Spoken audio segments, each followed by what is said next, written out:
Okay, so after The Fly comes for like a movie called Dead Ringers, which I think I saw maybe 20 times, consecutive days. It was something that it's obviously done brain damage. Yeah, absolutely. And I apologize for that. Oh, that's why you're here. But well, Dead Ringers was a project that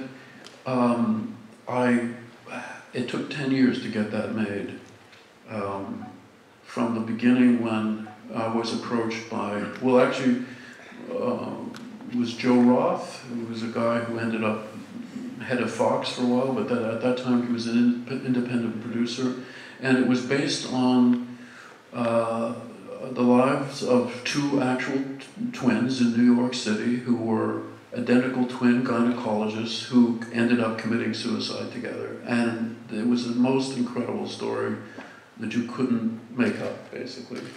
And so there had been a novel written based on their lives, which was a terrible novel, really. But we had to say that our screenplay was based on that novel because of copyright issues and so on. When in fact the screenplay that I ended up working with some good screenwriters, and they just didn't get it. They couldn't produce what I felt was the movie. I read the novel. It's terrible. Terrible. Yeah, it's a terrible novel. It's like a hollow thing. Just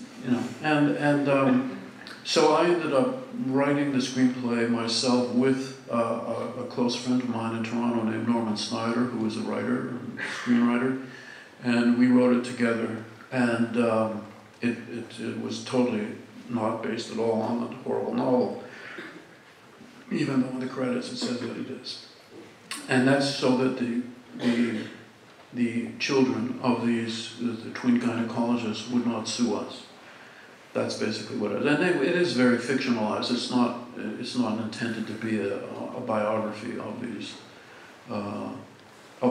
doctors. But the story was incredible. But it did take 10 years of writing, rewriting, trying to finance. Finance falls through. And it was very cathartic to ultimately... Oh, also, I couldn't get any actors to play the roles, the twin roles. That's the other thing. That was famously... I have said, and it's accurate, I went to 30 of the most famous actors you could ever imagine. And they did not want to play gynecologists. That's the truth. The two things, the fact that it was gynecologists and the fact that they were twins. Now you'd think that any actor would be really challenged by the idea of playing twins. But what happened was that they were afraid of these twins because they were real. They were very similar to each other. They weren't that, most twin movies there's the evil twin and the good twin. And the evil twin does evil things and he blames the good twin for it. These were real people and they were very complex and their sexuality was very complex, and so it actually scared a lot of the most famous actors you could imagine. And it wasn't until, and they were all North American actors and they would not play it. Italian-American actors really could not deal with gynecology in particular. And then Anglo-American actors could not deal with twins. So it was strange. And Jeremy Irons was the first credible actor that you could get financing for, who also had the acting chops to do the movie, because you have to be able to balance both. That's the thing. I mean, depending on the budget of your film, you have to have an actor who is famous enough to support that budget. So you can't just cast anybody, even if you had an unknown actor who was terrific. You couldn't finance it with that actor. So many things go into casting. It's a black art. You have to juggle many things, including the actor's passport. Now, why would that matter?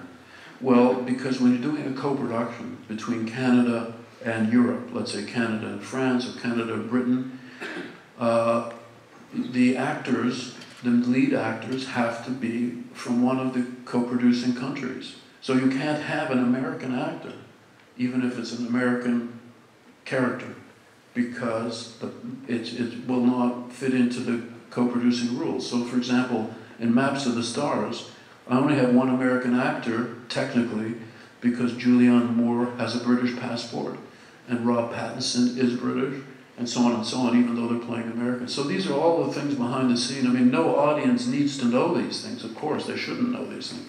But as a filmmaker, these are the things, as an independent filmmaker, these are the things you have to juggle.